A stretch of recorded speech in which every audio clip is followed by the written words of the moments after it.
자, 둘째 시간 시작하도록 하겠습니다. 리더십. 자, 리더십이란 뭘까요? 좀 갖고.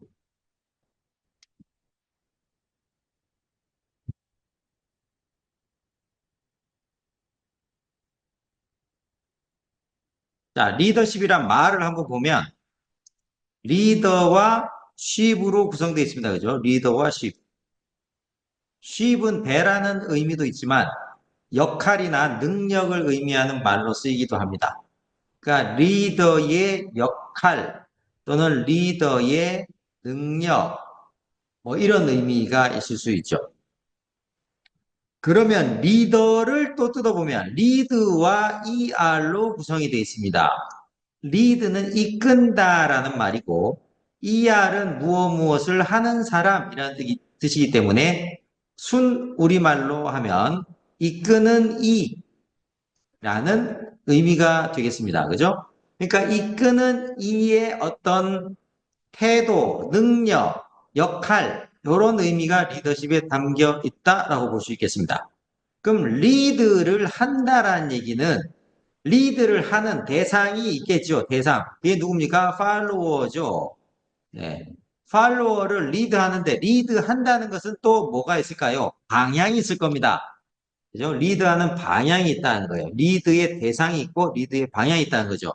그럼 리드의 대상은 팔로워, 구성원이 될 수가 있고 리드하는 방향은 조직의 목표와 목적이 해당될 수가 있겠습니다. 그러면 이 글씨만 봐도 구성원을 이끌어서 조직의 목적과 목표를 향해 갈 수 있도록 하는 능력, 역할, 이런 것들이 리더십이라고 볼 수가 있을 겁니다. 자, 관련해서 영상 하나 보시겠습니다. 영화 글라디에이터의 한 장면입니다. Anyone here been in the army? Yes. I served with you at Vindavana. You can help me.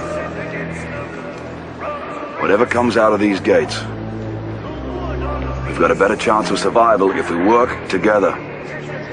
Do you understand? If we stay together, we survive. Pleased to bring you the Legionnaires of Scipio Africana!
누가 봐도 다 죽을 거라고 예상했던 노예들이 이겼죠.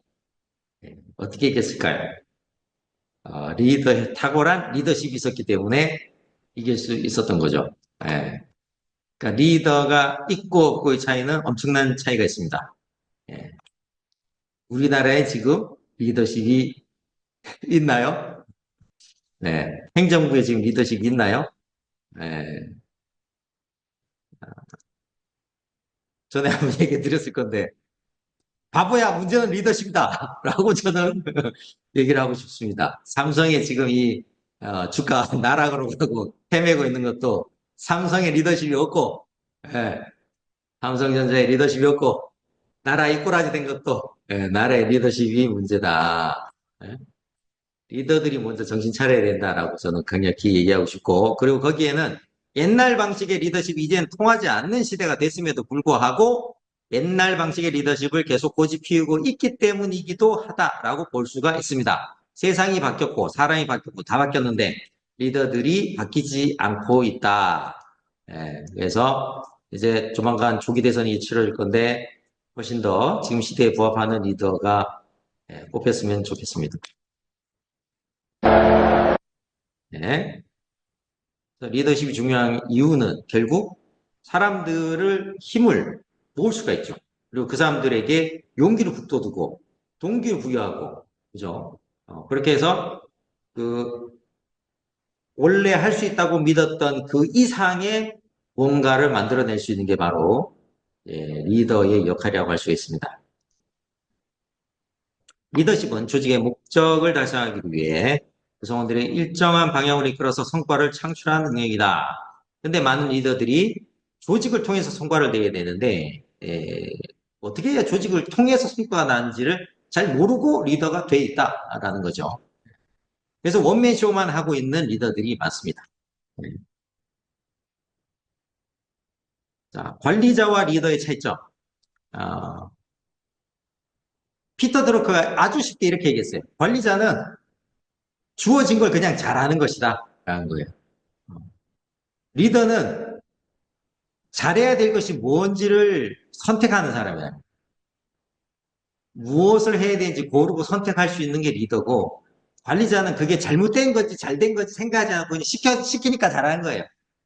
최근에 탄핵 정부 계엄 사태에서도 어떤 군 리더들은 이거는 대통령이 바람직하지 않은 통치 행위를 하고 있고 바람직하지 않은 명령과 지시를 냈기 때문에 따를 이유가 없다.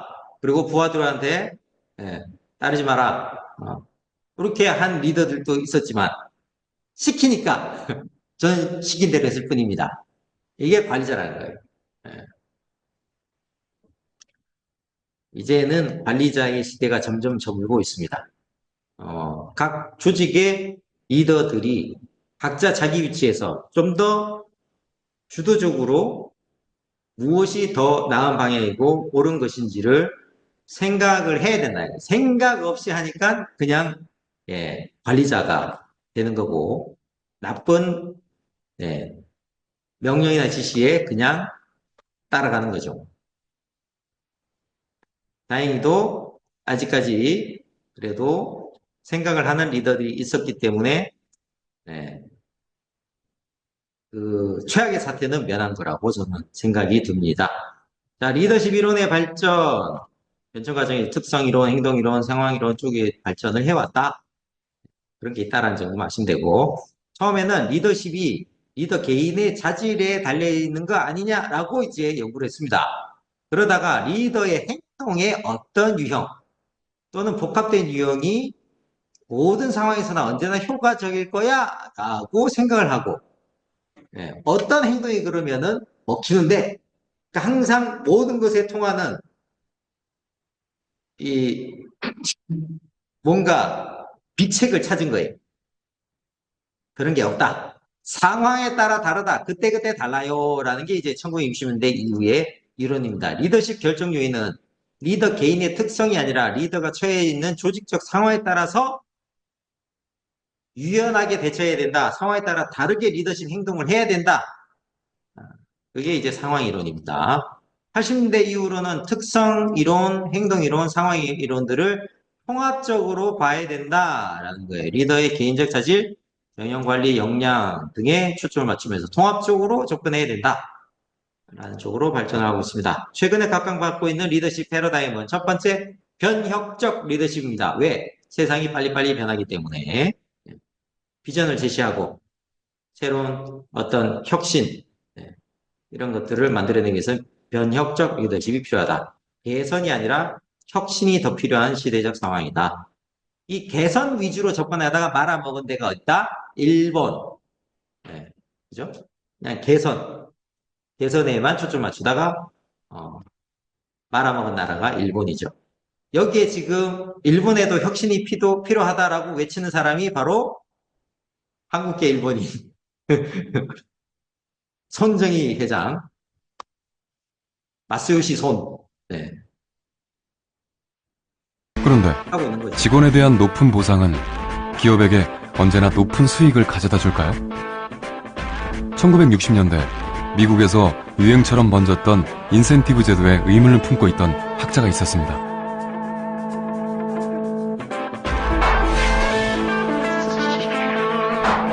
지금부터 글럭스버그 교수가 가졌던 의문을 같이 풀어보도록 하죠.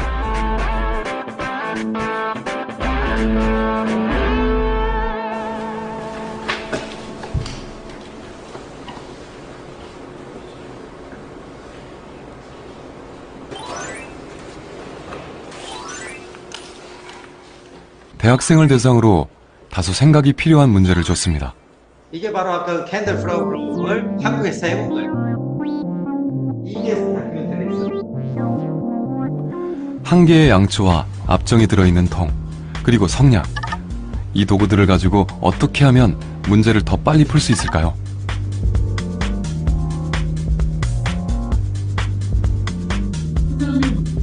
스무 명의 학생들을 두 팀으로 나눴습니다.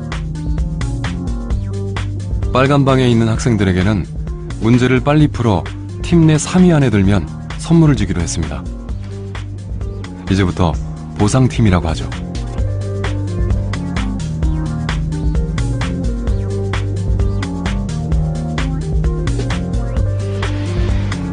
노란 방에 있는 학생들에게는 문제를 푸는데 평균적으로 얼마의 시간이 걸리는지만 알아보겠다고 했습니다. 자율팀입니다.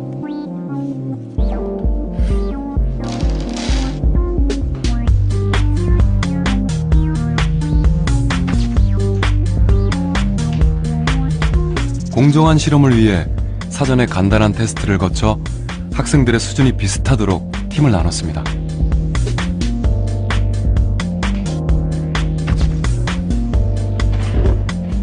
보상은 문제를 빨리 푸는데 어느 정도의 힘을 발휘할 수 있을까요?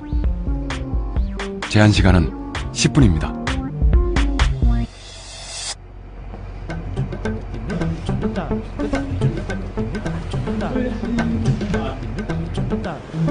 그래서 시폭 좁아야 된다.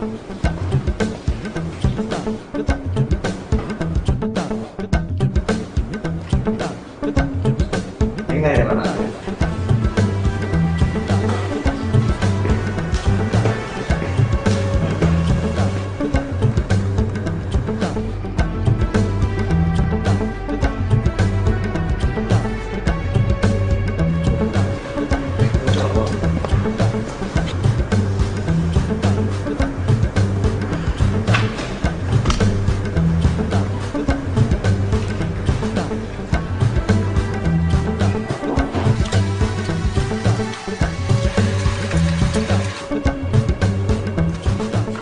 실험이 시작된 지 5분이 지날 즈음 해답을 찾아낸 학생이 나오기 시작합니다.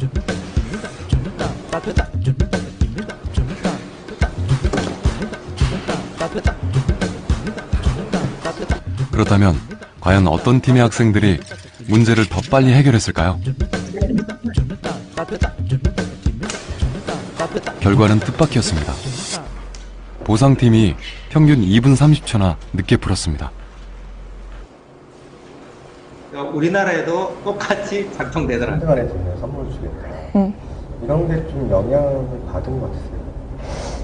아무래도 압박감이 있었기 때문에 이걸 빨리 하면은 상품을 받겠구나 해서 좀 빨리 풀어야겠다는 생각은 했었어요.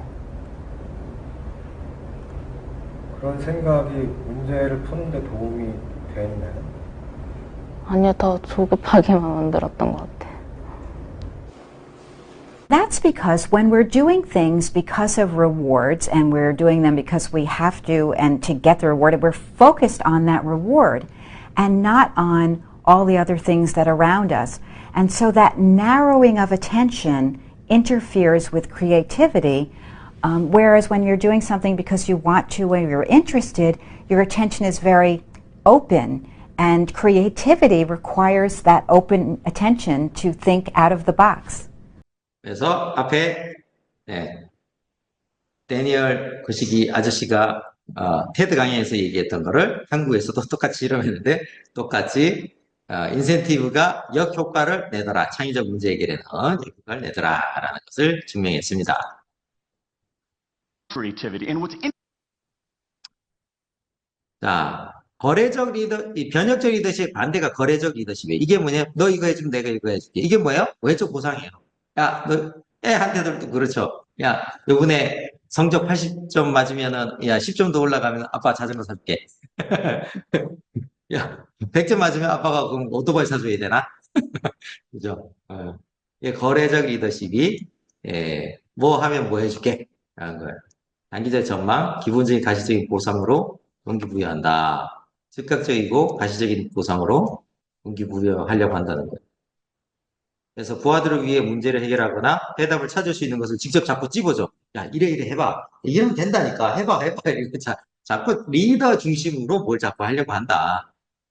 변혁적 리더십은 거래적 리더십이 현상 유지에 좀 더 초점을 맞춘다면 변혁적 리더십은 현상을 변화시키려고 접근한다는 거예요. 점진적인 변화가 아니라 확 뭔가 변화가 비선형적인, 여기가 선형적인 성장이라면 여기 비선형적인 성장, 변화를 추구한다는 거예요. 장기적 전망과 부하들에게 장기적 목표를 위해 노력하도록 동기부여하고 자아실현과 같은 높은 수준의 개인적 목표를 더 추구하도록 독려하고 촉진한다. 혁신적인 새로운 시도에 도전하도록 격려하고 촉진한다. 질문을 해서 구성원이 스스로 해결책을 찾도록 격려하거나 함께 일한다. 즉 답을 리더가 자꾸 알려주고 야 여기 가서 찾아봐 이러면 된다니까 내가 가르쳐줬는데 왜 안 해? 이게 거래적 리더십. 변혁적 리더십은 자 뭐를 중요하게 생각해야 될까? 어떤 부분에 초점을 맞추면 좋을까? 지금 우리가 할 수 있는 건 뭘까? 뭐부터 한번 해볼래? 내가 뭐 도와줄까? 이렇게 자꾸 질문해서 구성원이 자꾸 생각하게 만들어야 된다. 이게 결국 말은 변혁적 리더십인데 변혁적 리더십이 가능하려면 코칭 대화 스킬, 즉 질문하고 경청하는 능력이 있어야 됩니다. 거래적 리더십 뭐 다 말씀드렸고 변혁적 리더십 말씀드렸고요.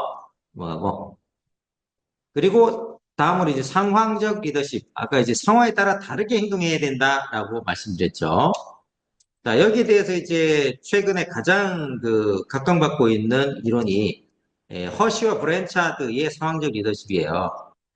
허쉬와 브랜차드는 상황에 따라서 지지적 행동과 지시적 행동을 조합을 해야 된다라고 얘기합니다. 최적의 리더십 유형은 존재하는 게 아니라 상황에 따라서 효과적인 리더십 행동이 있을 뿐이다 라고 접근하는 거죠. 서로 다른 사람을 똑같이 대하는 것만큼 불공평한 것은 없다. 그렇겠죠. 예. 최고의 리더십 스타일이 따로 있는 게 아니라 상황에 따라 어떻게 유연하게 대처하느냐. 사람들에게 하는 것이 아니라 그들과 함께 하는 것이다. 모든 사람은 높은 성과를 올릴 잠재력이 있고 그 과정에서 약간의 도움이 필요할 뿐이다 라고 접근합니다.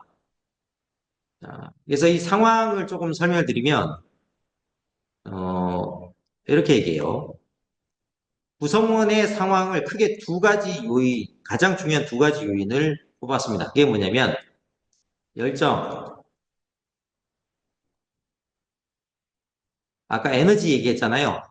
동기의 수준, 헌신, 참여도 뭐 이렇게 표현할 수 있겠습니다. 자, 그 다음에 역량 수준,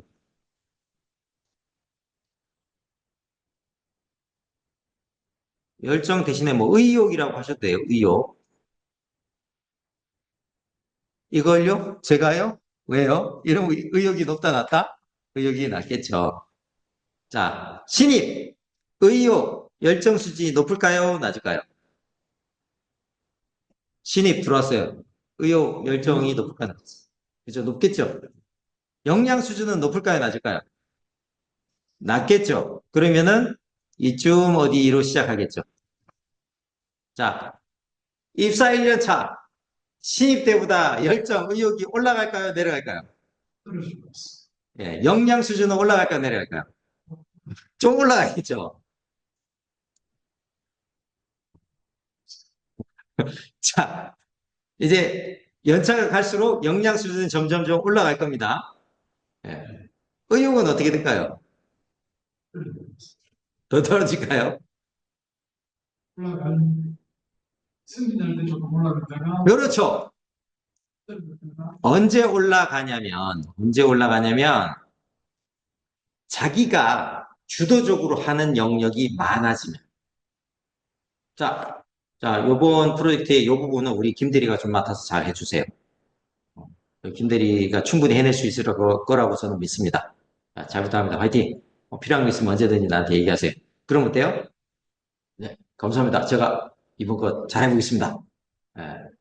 그러니까 내가 핸들링 할 수 있는 여지가 점점 늘어나고, 그건 결국에 이제 내가 할 수 있는 역량도 어느 정도 늘어났기 때문에, 아, 이 정도는 뭐 내가 할 수 있지. 그런 게 늘어나는 거예요. 그러다가 이제 쭉 더 올라가고, 이렇게 되면, 진급할 때가 된 겁니다. 예. 새로 팀장 맡았다. 그럼 어때요? 아, 내가 팀장으로서, 팀 리더로서 우리 팀 잘 이끌어 봐야지. 그죠?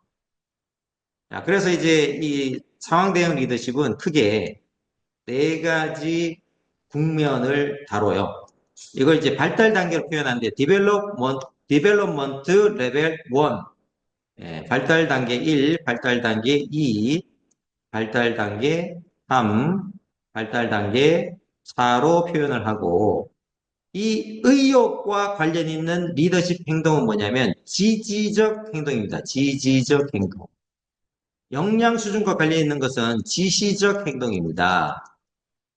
그래서 의욕이 높을 때는 지지적 행동을 적게 해도 되지만, 의욕이 낮을 때는 지지적 행동을 많이 해주고, 역량 수준이 낮을 땐 지시적 행동을 많이 하고, 역량이 올라가면 지시적 행동을 적게 해준다. 그러면은 D1 단계에서는 의욕이 높으니까 지지를 적게 하고 지시를 더 많이 해야 되겠죠. 그래서 여기는 지시형이 되는 거예요. 지시형. 지시형 리더십. 자, 이쪽에 D3 국면에서 보시면은 역량 수준이 높기 때문에 지시는 적게 해도 되지만 아직 의욕 수준이 낮기 때문에 지지를 더 해줘야 됩니다. 그래서 지지형 리더십이 되는 거예요. 자, 열정도 높고 의욕도 높고 역량 수준도 높은 여기는 뭐냐, 위임형을 하면 됩니다. 위임형 리더십. 그럼 D2는 뭐에 해당하느냐? 지시도 많이 해주고 지지적 행동, 지지적 행동 둘 다 필요하기 때문에 이때는 지도형이라고 합니다. 지도형. 그럼 무엇이 지시적 행동이고 무엇이 지지적 행동이냐? 지시적 행동은 리더 중심의 이 리더십 행동이에요. 리더가 결정해주고 리더가 가르쳐주고 구체적으로 쪼개서 나눠주고 우선순위를 리더가 정해주고 답을 리더가 주는 겁니다. 그러니까 신입사원님 어때요? 차근차근 단계별로 하나씩 가르쳐줘야 되고, 모르는 건 가르쳐줘야 되고, 그러니까 데리고 다니면서 이렇게 키워줘야 되잖아요. 그러니까 자전거 타는 거 비유로 하면은 자녀가 자전거 타는 걸 배우려고 할 때 우리 엄마나 아빠가 뒤에서 잡아주죠. 보통 이제 아빠가 많이 잡아줍니다. 예. 그 이제 잡아주는 게 이제 뭐예요? 지시적 리더십인 거예요. 잡아주는 거야. 예. 그러다가 조금씩 탈수록 어떻게 해요? 손을 놓쳐. 스스로 타도록. 그래서 이제 아빠 놓으면 안 돼. 걱정하지 마. 잡고 있을게 하고 이제 싹 놓쳐. 야, 네가 탔어. 야, 네가 탔어. 그리고 그 다음에 어떻게 해야 됩니까? 이제 혼자 타기 시작했지만 아직은 삐뚤빼뚤하고 툭 하면 자빠지고 하죠. 그러면 도로 주행할 수 있다 없다? 도로 주행 시키면 안 되죠. 어디서 해야 돼요? 운동장 같은데 안전한 곳에서 부모가 지켜보는 곳에서 타게 해야죠. 그래서 엎어지면 재빨리 달려가가지고 후후 불어줘 괜찮나 이러면서 이렇게 세워주기도 하고 그죠? 예. 보호 단계가 여기입니다. 여기 스스로 탈 수 있지만 100% 숙달되어 있는 상태가 아니기 때문에 예, 그땐 지지경례 응원하면서 화이팅! 네가 할 수 있어! 라고 하면서 직접 잡아주는 지지적 행동은 덜하고 지지적 행동 화이팅! 야, 너 할 수 있어! 네가 해낸 거야! 이렇게 지지경례 응원해주고 옆에서 지켜봐주고 예, 그 상태입니다. 그러다가 이제 더 숙달이 됐다. 그럼 어떻게 해요? 위임하면서 뭐래요? 심부름 시키는 거 이제. 자, 저 슈퍼 가가지고 자전거 타고 할머니 댁 가가지고 뭐 갖다 주고 와라. 저희 아버지 이제 제가 7살 때 포항예체를 취직하셔가지고요. 거기서 정년퇴직 하셨는데 아버지 3교대 근무를 하셨어요. 새벽에 근무 나가실 때 어머니가 늦잠을 자가지고 예, 도시락을 못 챙겨주신 경우가 있어요. 그럼 제가 이제 자전거 타고 아버지 포항예철에 제가 자전거 타고 아버지 도시락 갖다 드리러 가는 거예요, 이렇게. 예, 위임의 수준이 된 거예요, 위임의 수준. 저는 자전거를 제가 독학으로 배웠어요. 누가 가르쳐 준 게 아니라. 스스로 탔습니다. 그것도 어린이용 자전거가 아니라 성인용 자전거, 아버지 자전거 끌고 나가가지고 직접 배웠어요. 거의 다 제가 한 거 다 독학으로 했습니다. 자기 주도성. 그래서 이제 위임형 리더가 되면 이제 리더가 마음 놓고 좀 위임을 하면서 대략적인 가이드만 주면 되죠. 자, 언제까지 뭘 해야 됩니다. 예산은 얼마입니다. 자, 그 다음은 당신이 알아서 잘해주세요. 화이팅! 그렇게 할 수 있다라는 거죠. 그럼 결국에 이제 이 열정, 의욕의 수준이 바닥을 치고 밑으로 빠지면 회사 그만둔다. 그러니까 빨리 요 계곡을 벗어나도록 빨리 이쪽으로 넘어가도록 D2를 빨리 넘어가도록 도와야 된다. 그러려면 어떻게 돼요? 김기섭 대표님. D1의 구성원이 D2 계곡을 빨리 건너서 D3로 갈게 하려면 어떻게 됩니까?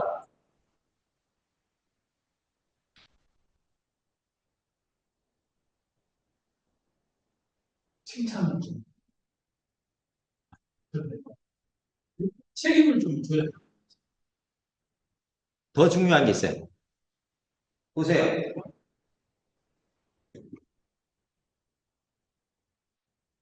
역량을 좀 키워야 돼요. 역량 개발을 빨리 해줘야 된다. 역량이 개발돼야 그 사람이 주도적으로 할 수 있는 일을 맡길 수가 있죠. 네. 그러니까 빨리 붙어가지고 역량 개발이 되도록 해야 돼. 그냥 자기가 열심히 해야 되니까.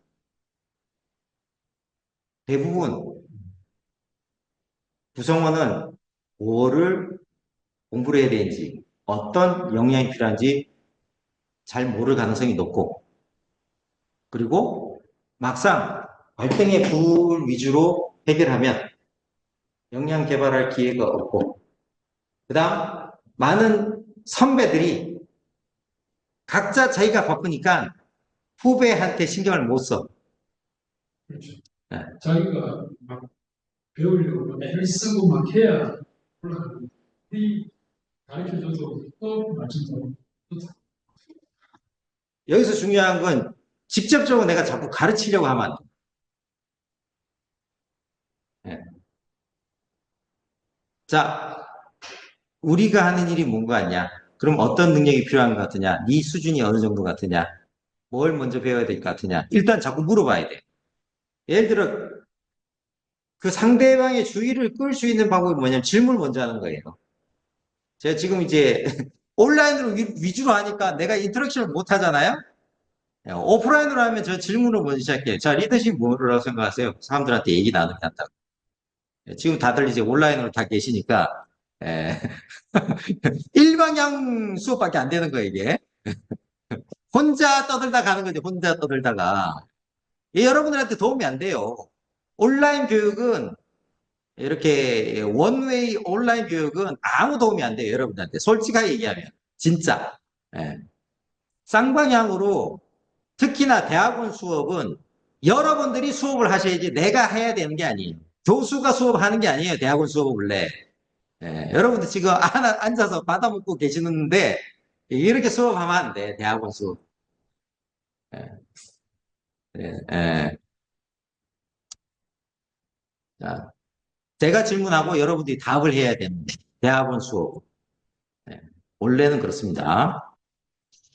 자, 예, 그렇고요. 할 수 없고 안 나온 걸 어떻게 해요? 뭐. 할 수 없지 뭐. 지우고. 자, 이렇게 제가 열심히 떠들면 누구 실력 만들어요? 제 실력 만드는 거야, 그냥. 여러분 실력이 느는 게 아니에요.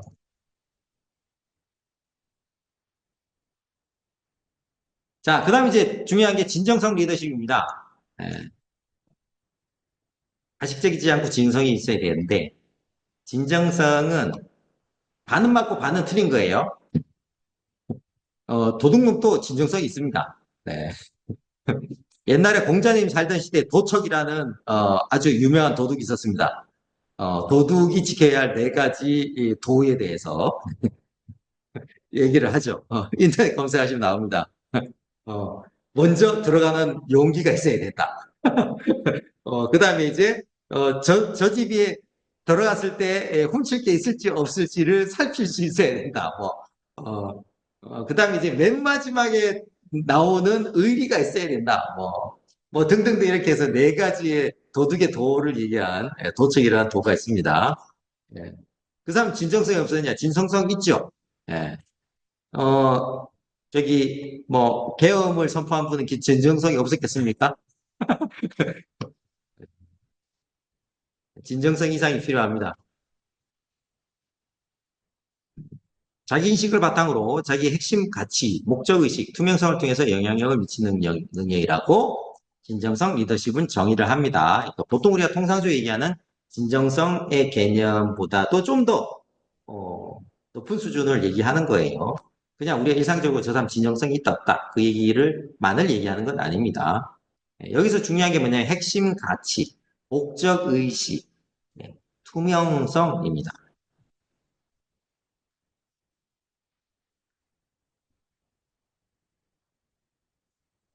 그래서 그 다음 단계는 이제 코칭 리더십. 코칭 리더십은 구체적인 how to를 알려주는 거예요.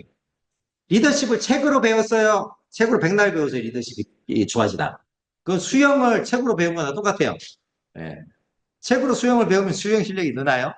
아니죠. 물속에 들어가서 실제로 해야죠. 그러면 how to, 리더가 그럼 어떻게 말을 하고 행동을 해야 되는데 거기에 대한 how to를 제공한 게 바로 코칭 리더십이라고 저는 말씀드려요. 구체적인 질문을 어떻게 해야 되고 경청을 어떻게 해야 되고 인정과 칭찬을 어떻게 해야 되는지를 배우는 게 바로 코칭 리더십입니다. 그렇죠? 이 세 가지 패러다임을 현실에서 구현하는 실제 방법과 행동을 제시하는 게 코칭 리더십이에요. 제가 이제 그 리더들 이 코칭 리더십 훈련을 하면은 그 자리에서 바로 피드백 해드립니다. 자, 방금 뭐뭐라고 하셨는데 그걸 좀 더 짧게 해보세요. 뭐뭐라고 하셨는데 지금 상대방이 말한 거 뭐였죠? 경청하신 거, 들으신 거를 반으로 요약해서 한번 말씀해 보실래요? 방금 뭐뭐라고 질문을 하셨는데 어떻게 질문하면 더 나을까요? 계속 피드백을 그 자리에서 줘서 바꿔봐야 돼요.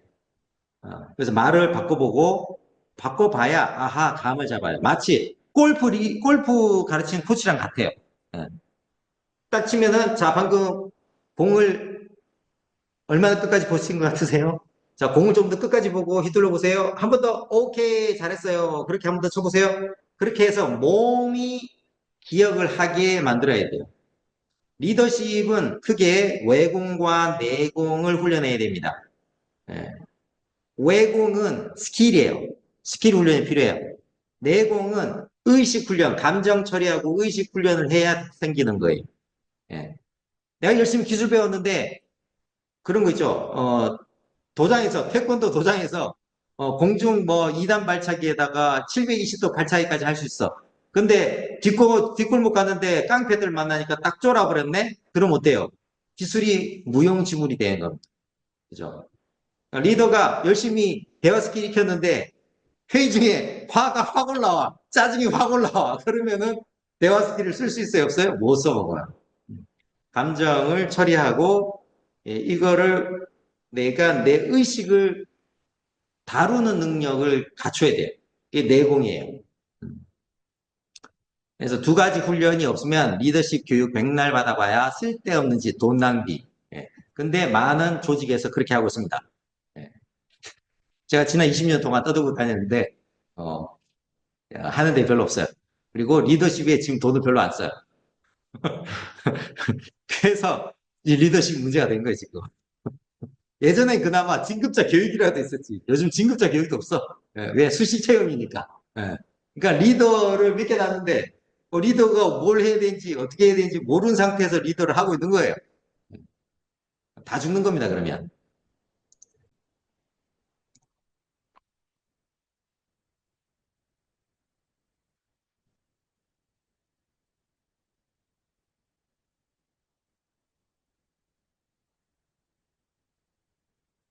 소리가 잘 안 나오네요. 잠깐만. And I knew something had happened because this woman charged me, and she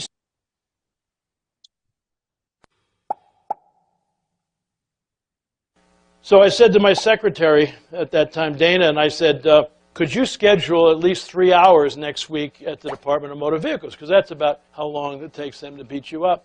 And so I went over there, and I walked in the front door, and I knew something had happened because this woman charged me, and she said, welcome to the Department of Motor Vehicles. Do you speak English or Spanish? I said English. She said, right over there. The guy behind the desk said, welcome to the Department of Motor Vehicles. How may I help you? It took me 9 minutes to renew my license, including taking my picture. So I said to this woman taking my picture, what are you all smoking here?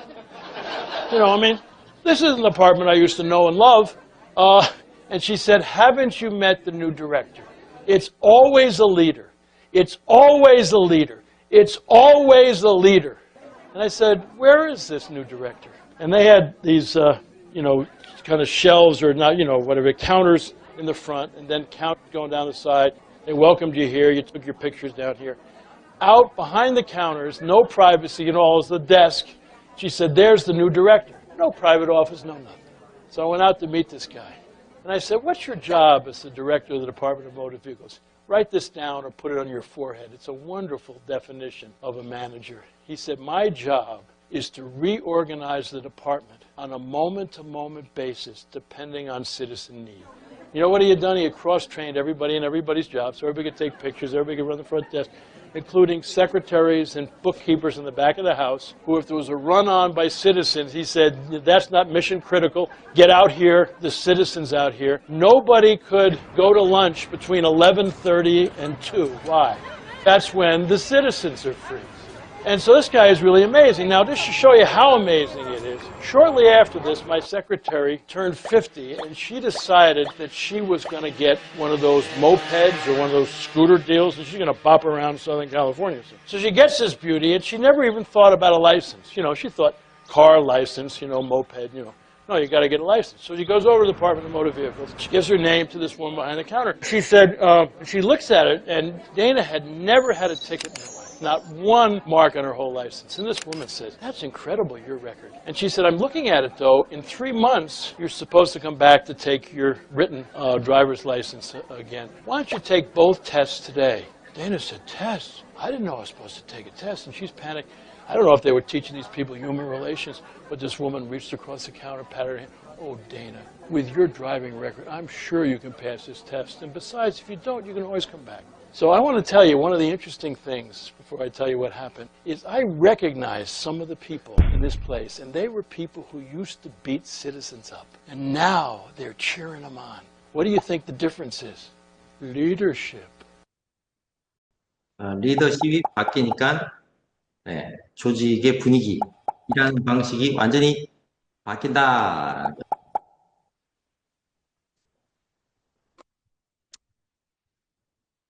리더의 핵심 역량을 연구를 많이 한 데가 바로 대표적인 게 미국의 미육군 리더십 센터입니다. 미육군 리더십 센터에서는요, be, know, do로 정의했어요. 역량에 대해서.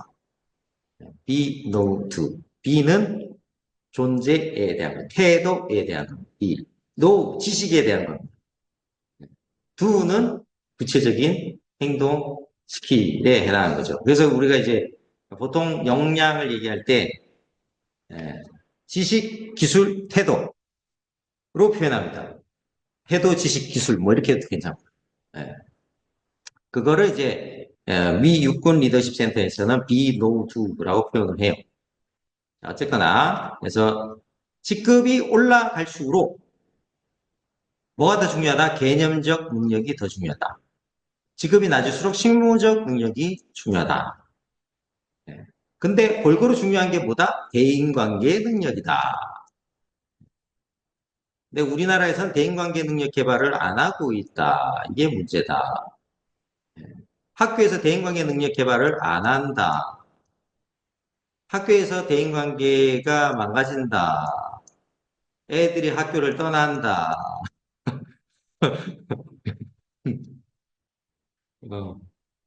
문제. 쓸데없이 15세기 표현 잔뜩 가르쳐주고 있더라고. 제가 우리 아들내미 고등학생인데 아들 국어 저기 모르겠다고 해서 가르쳐주러 들어갔다가 도대체 이런 쓸데없는 짓을 왜 가르치고 있나 하고 제가 화가 막 나더라고요. 15세기 고리짝 옛날 표현을 달달달 열심히 배우는 게 무슨 의미가 있냐고요. 지금 차라리 얘들 토론하는 방법, 사람을 설득하는 방법, 경청하는 방법, 대화하는 스킬, 차라리 그걸 익히는 게 더 중요하고 실제 사는 도움이 되는데 그런 훈련 안 하고 쓸데없이 15세기 때 표현을 달달달 배워서 무엇에 써냐고 이게.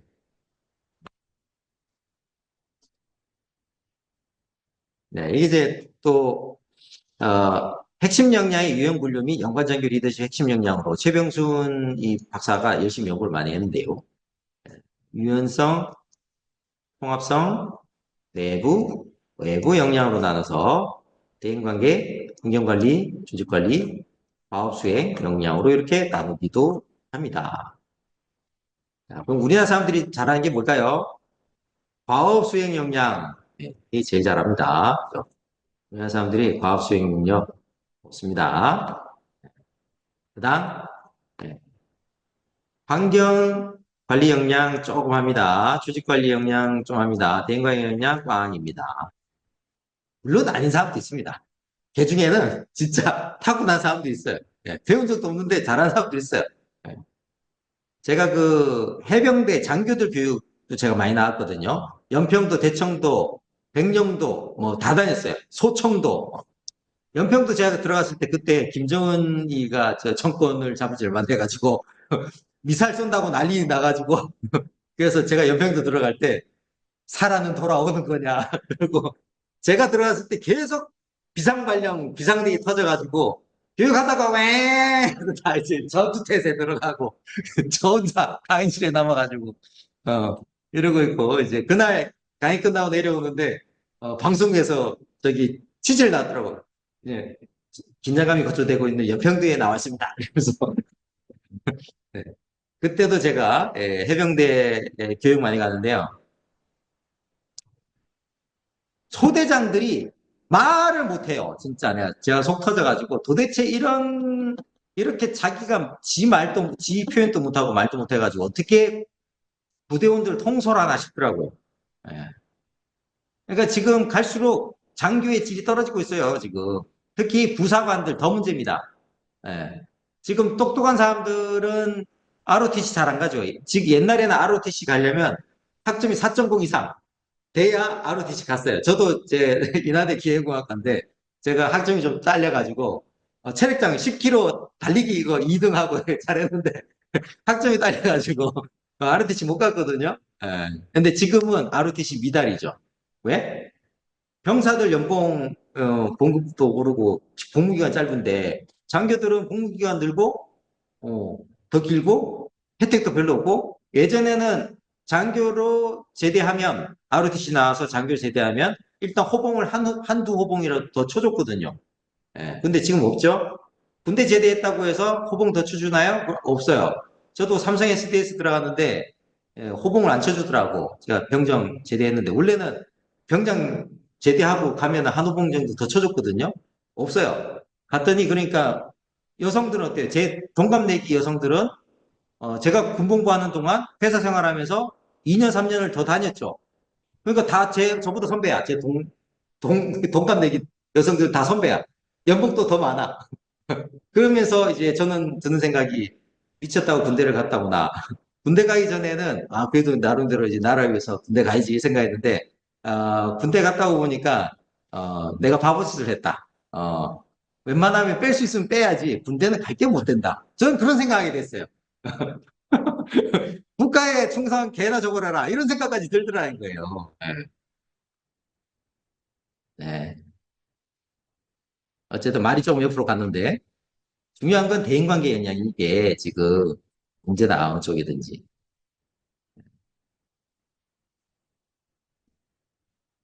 이석재 박사가 18가지 리더십 핵심 역량을 한국 조직들 잘 연구를 해가지고 이렇게 발표를 하셨습니다. 전략적 관리 역량, 일을 잘 해내는 역량, 인지 역량, 개인이 환경을 지각, 이해, 수용하는 능력, 대인관계 능력, 역시나 이 얘기 나오죠.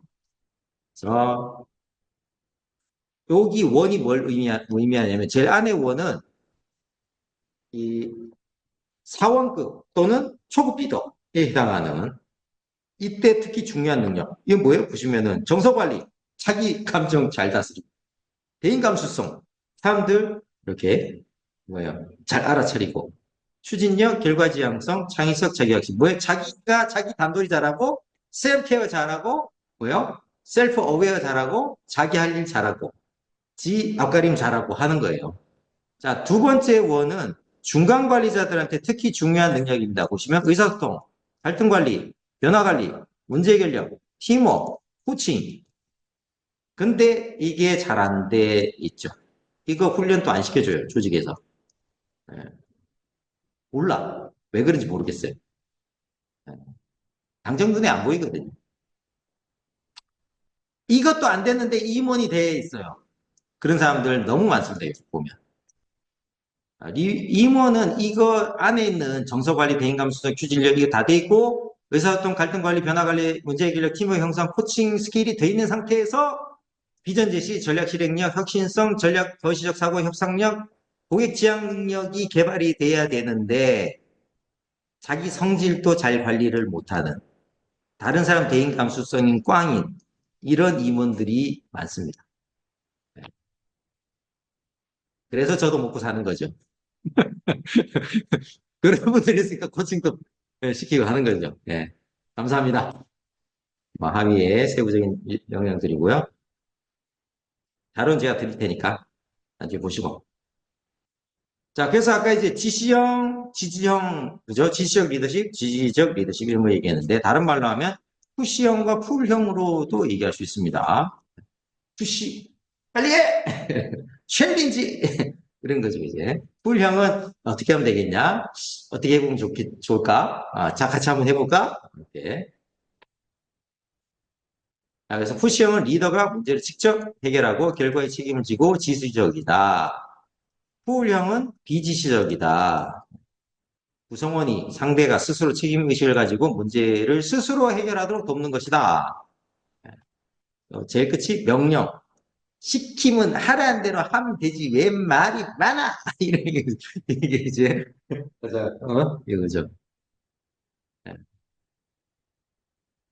반대쪽에는 깊은 이해를 위해서 경청을 하고 반영을 하고 반영한다는 게 그러니까 자네가 말하는 게 이런 게 맞나? 구현. 그러니까 지금 뭐라고 얘기했는데 그건 이런 걸 위해서 하는 얘기인가? 그다음 질문을 하는 거, 제안을 하는 거. 이렇게 해보는 건 어떻게 생각해? 자네 생각은 어때? 네. 그래서 물론 위기 상황일 때 불이 났어요. 네. 그러면은 빨리빨리 이쪽으로 가야죠. 이렇게. 자, 김대리는 저기 물 떠오고 이 과장은 빨리 119 전화 걸고 이렇게 빨리 지시해줘야 돼요. 아까 보면은 그 막시무스, 그죠? 막시무스가 딱 그 전투 상황에서 이때 싱글 컬럼 네 기다려 이런 거 하죠 이렇게. 네. 그럴 때 하고 우리가 이제 지식적인 어떤 창의적인 문제 해결은 어떻게 해야 돼요? 더 이쪽으로 가야 된다. 자, AI 시대 리더십 세상이 바뀌었죠. 클라우스 슈밥 또는 슈왑 세계경제포럼 회장님이 우리는 지금까지 우리가 살아왔고 일하고 있던 삶의 방식을 근본적으로 바꿀 기술혁명의 직전에 와 있다. 이게 2016년도인가? 그때 한 거기 때문에 이미 직전에 와 있는 게 아니라 이미 그 폭풍 속에 이미 들어왔습니다, 이제. 이 변화의 규모와 범위, 복잡성 등은 이전에 인류가 경험했던 것과는 전혀 다를 것이다. 전혀 다른 걸 이제 경험을 하고 있습니다. 바야흐로 4차 산업혁명의 그 물결 한 가운데 지금 들어와 있습니다, 이제. 그죠? AI가 급속도로 발전하면서 AI 기술을 핵심 동인으로 상품 서비스의 생산, 유통, 소비 전 과정에서 모든 것이 연결되고 지능화가 팍팍 되고 있습니다. 그래서 4차 산업혁명 시대는 속도가 겁나 빠르다. 이게 제일 문제예요. 그러니까 정신을 차리기 힘들어. 좀 천천히 변하면은 그래도 뭐 이렇게 좀 이렇게 크게 데미지가 안 오는데 너무 빠르니까 정신 차리기 힘들죠. 범위가 어떤 일정 부분만 변화가 일어나는 게 아니라 아주 그냥 대대적으로 그냥 변화가 일어나고 있다. 시스템에 영향을 미치고 있다. 그렇죠? 이게 국소적인 문제가 아니라 전체 시스템의 변화를 이끌고 있죠. AI 자체가. 초지능, 초연결, 초융합의 시대가 되었습니다. 그래서 이제는 큰 고기가 작은 고기를 잡아먹는 게 아니라 빠른 고기가 느린 고기를 잡아먹는다. 빨라야 된다라는 얘기를 하고 있습니다. 자, 그럼 이 시대에는 어떤 사람이 되어야 되냐? 문제 제기를 만회하는 것을 서로 권하는 방식으로 바꿔야 한다. 예전에 문제 제기하면 뭐라 그래요? 쓸데없는 소리 하지 말고. 그죠? 저도 이제 그런 욕을 많이 먹었거든요. 학교 다닐 때 이제 선생님 질문하면은 쓸데없는 생각하지 말고 공부 열심히 해. 교회나 성당 가지고 저기 목사님, 신부님 이거는 어떤가요? 그러면은 기도나 열심히 하세요. 네. 아버지 어머니한테도 이제 쓸데없는 질문 많이 한다고 욕 많이 얻어먹었습니다. 그래서 제가 이제 어차피 세상 혼자 설 수 있어야 되고 답도 없는 인간들 물어봐야 답도 없는 것.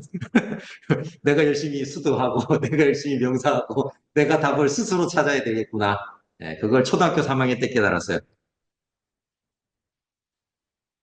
학교 교육 내에서도 마찬가지입니다. 인공지능 시대에는 종합적이고 다양한 방면에 대해서 창의적인 사고방식으로 문제를 제기하고 질문을 던지는 능력이 필요하다라고 철학자이자 인공지능 전문가인 김재인 경희대 교수님이 말씀하셨습니다.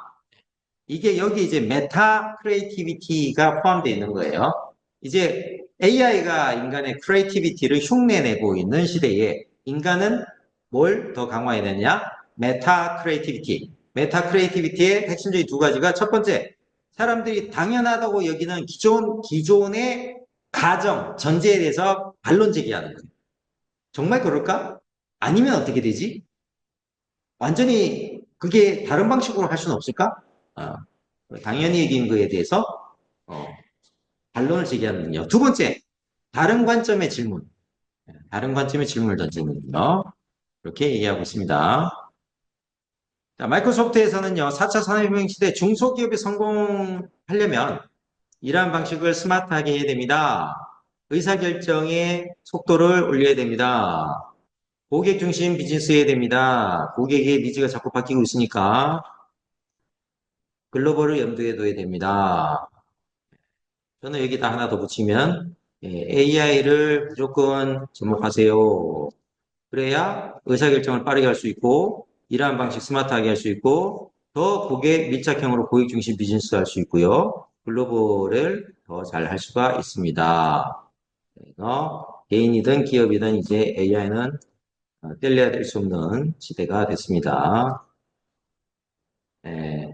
저기 필립 코틀러 옹께서 노구로 이끌고 책을 저는 마켓 4.0 이후 책은 조금 창사 속이 아닌가 생각이 들고 4.0까지만 제가 인정해 줍니다. 인더스트리 4.0 시대에서 이제 마케팅 4.0은 뭘 해야 되냐? 하이테크와 하이터치. 그래서 제가 이제 하이테크는 AI, 하이터치는 코칭. 이거 두 가지를 필수로 리더들이 할 수 있어야 된다. 성공하려면 AI와 코칭 스킬 두 가지를 갖추시라. 이걸 제가 역설을 하면서 다니고 있습니다. 자, 이걸 위해서는 소통 방식이 변해야 됩니다. 리더십의 변화가 필수적이죠. 어떻게? 네. 보다 수평적이고 유연한 구조로 위임과 동기부여, 항상 글로벌 관점을 두고 재능의 다양성, 그리고 협력적이고 열린, 혁신적인, 연결된 세계관을 바탕으로 직접 지시하기보다는 질문 위주로 하는 리더십이 필요하다. 요즘 이제 비우카 시대라고도 하죠. 비우카 시대는 변동성이 크고 불확실성이 높고 복잡성이 커지고 있고 모호성이 더 큰 이 세대 비우카 시대에는 어떤 리더십이 필요한가? 보다 이런 적응적인 문제 해결이 아닌 문제 정의부터 함께 해주는 모호성과 복잡성 속에서 실험과 피드백을 주도하는 그리고 애자일 리더십 짧은 주기의 실행과 학습 조정을 이어가는 애자일 방식의 리더십. 근데 애자일에서도 이게 잘 되려면 애자일 코칭을 잘해야 돼요. 기본적인 건 딱 코칭 스킬이 필요합니다. 트랜스포메이셔널 변혁적 리더십이죠. 아까 얘기했고요. 그 다음 서버트 리더십. 리더가 이렇게 몸을 낮추고 구성원들의 눈높이에 맞추고 구성원 이해관계를 지원하고 포용하는 리더십. 이 바로 이제 ESG 경영이죠. ESG 경영. 시스템과 전략적 리더십. 그래서 거시 장기적 시야로 시스템 사고를 하는 게 필요하다. 그래서 교사나 교수 역할도 이제 답을 가르치는 사람과 평가하는 사람에서 해결 능력과 잠재력을 이끄집어내도록 돕는 사람이 되어야 한다. 밑에 밀렸네요. 리더십도 이제 명령 지시하는 역할에서 리더가 촉진자와 조력자 역할로 바뀌어야 된다. 답하는 사람에서 질문하는 사람으로 권한을 위임하고 동기부여와 참여 유도로 질문과 경청 중심의 양방향 소통이 중요한 시대가 되었습니다. 자, 나머지 공부해 보시고.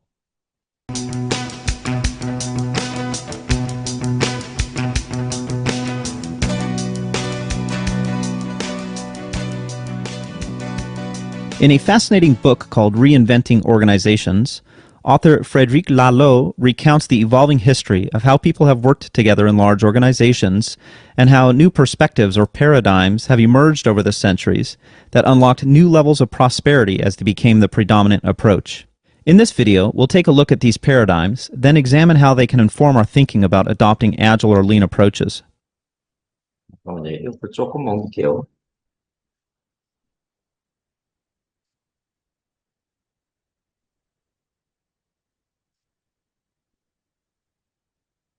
그렇죠.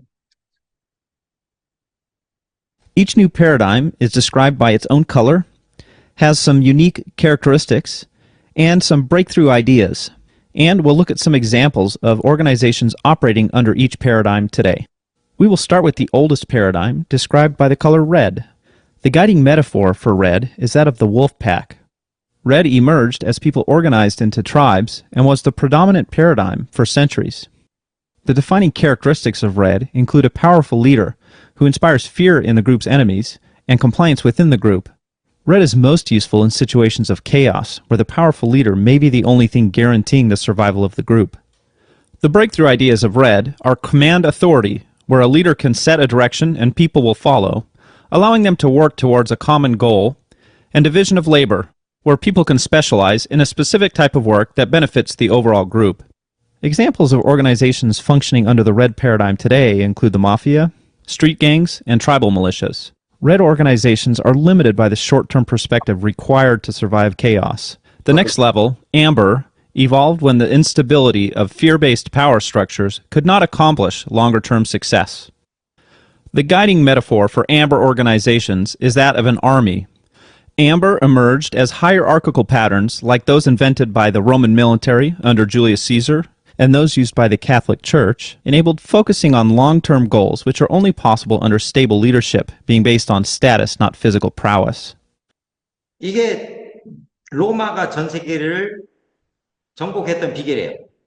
다른 민족이나 국가들이 이 형태의 리더십으로 움직일 때 조직의 힘을 가지고 정복한 거예요. 네. The primary characteristic of AMBER organizations is their strict hierarchical structure, leading to stability and exerting strong control over the lower levels in the hierarchy. The breakthrough ideas in an AMBER organization are taking a long-term perspective, instituting strong processes, and creating formal roles for various levels within the hierarchy. Examples of current organizations that have an AMBER perspective are most public schools in the United States, most governments, and traditional churches. AMBER organizations begin to hit their limits when conditions change that require new approaches. The next level, Orange, evolved when entrenched AMBER organizations were unable to adapt to changing conditions. The guiding metaphor for Orange is that of a machine. Orange emerged in the Age of Reason, along with the American and French revolutions, where individual meritocracy meant that the best ideas had a chance of competing regardless of an individual's status. The primary characteristics of Orange organizations include competition within the organization and with other organizations, a focus on financial profit and growth, and a switch to objectives-based management, where leaders set the strategy and lower levels within the hierarchy are given some freedom in how to carry out the strategy. The breakthrough ideas in an Orange organization are innovation, accountability for reaching the objectives laid out by management, and meritocracy, where individuals can rise within the organization based on their skill, intelligence, and creativity. Orange is the predominant perspective in the world today, and nearly all large corporations function from an Orange perspective, as well as many public universities. Orange begins to hit its limits when people feel that the profit motive is not fulfilling enough, often becoming disengaged with the organization's view of them as cogs in a machine. A 2013 Gallup poll showed that only 30% of U.S. workers were engaged at work, a strong signal of the limits of an Orange perspective. 자, 이게 아까 갤럽 조사 연구 보여드렸죠? 약 30% 인게이지먼트 한다. 한국은 얼마? 12%. 예. 그리고 더 이상 돈만 가지고 동기부여가 안 되는 한계점. 네. 얘기가 앞에 계속 나왔죠. 그래서 다음 니즈가 생기게 된 거예요. 그래서 다음 단계 발전하는 조직이 또 나옵니다. The next level, green, has emerged as people have sought more meaning in their work. The guiding metaphor for green is that of the family. The primary characteristics of green organizations are a focus on delighting customers, making decisions based on a set of shared values, and high engagement from everyone in the organization. The breakthrough ideas are balancing the needs of all stakeholders, including customers, employees, partners, and shareholders for publicly held companies, a focus on culture over strategy, and true empowerment of members in the organization regardless of their hierarchical level. Examples of organizations that have a green perspective are Southwest Airlines and Ben & Jerry's Ice Cream. The Agile and Lean movements also emerge from companies with this perspective. Green begins to hit its limits when consensus building results in overly slow decision-making, and the hierarchical structures still exist. 이 녹색의 배경으로 하는 게 협동조합 같은 데들이에요. 근데 국내 협동조합은 구성원들이 주도적이지 않으면 꽝이에요. 그래서 맨날 협동조합 제가 한창 제가 협동조합 할 때 강남 협동조합 대표들 만나가지고 얘기해보면 맨날 협동조합 이사장하고 이사 몇 명만 쇠가 빠져 뛰어다니고 조합원들은 그냥 이제 무임승차를 하는 경우가 많습니다. 그러면 망하는 거예요. Resistant in green begin to conflict with people's desires to have greater autonomy. The next level, teal, is emerging as organizations have discovered how to work effectively without hierarchical structures. The guiding metaphor for teal is that of a living system. The primary characteristics of a teal organization are what are known as anti-fragile organizational structures, either flat or based on interlocking circles of evolving roles, aligning around an evolutionary purpose, some shared goal of making the world a better place, and by distributing decision-making authority to all members of the organization using something called the advice process, where any colleague can make any decision in the organization so long as they have sought the advice of anyone that decision might impact. This differs from consensus in that not all advice must be heeded, just considered. The breakthrough ideas in Teal are wholeness, where people can bring their whole selves to work, their spiritual side, their intellectual side, and their creative side, and feel safe that they will not be judged for being themselves. Self-management is another breakthrough idea. In most Teal organizations, there are no managers. And an evolutionary purpose, meaning that the purpose is not owned by any one person, but evolves as new people join the organization and as the organization learns more about how it can make the biggest difference in the world. Examples of Teal organizations include Patagonia, the outdoor clothing company, Morningstar, a tomato processing plant responsible for 40% of the tomato products in the United States, and Bertsorg, a 7,000-person home care nursing organization. Agile and Lean are firmly rooted in green, and most of the struggles we see with adoption are in organizations whose leadership have a dominant orange perspective. To someone with an orange perspective, Agile and Lean are seen as simply process improvements to increase productivity, efficiency, or profits. But without adopting the cultural perspectives of green, only those practices that align with orange are adopted, and they are overlaid against orange approaches like top-down management, or valuing profit against any other outcome. Agile thrives in organizations with a predominantly green perspective, and Agile practices become almost overkill in a Teal organization, which have evolved their own practices that include Agile values, but where many Agile practices are no longer required, for example, a single product owner. If you are currently part of an orange organization and are looking for ways to make it work better, search out others with a green perspective, especially those in leadership positions, and work with them to help drive the cultural change required to make Agile work as it was designed. Lalo's research indicates that only the top leader in an organization can successfully transform it vertically, for example, from orange to green. However, horizontal transformation is possible, for example, working within the boundaries of orange to make it a more vibrant place of innovation and objectives-based management, instead of a stressful, lifeless place of micromanagement. One important concept is that one color is not necessarily better than any other. There are valuable ideas in every perspective.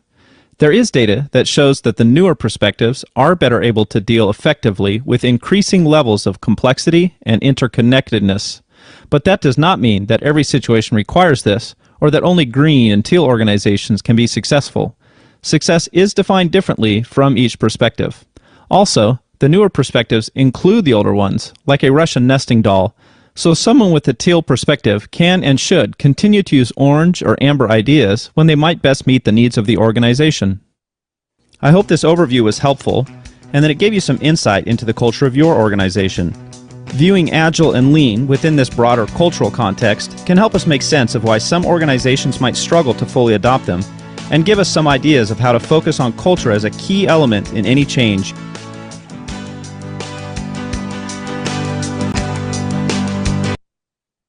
네.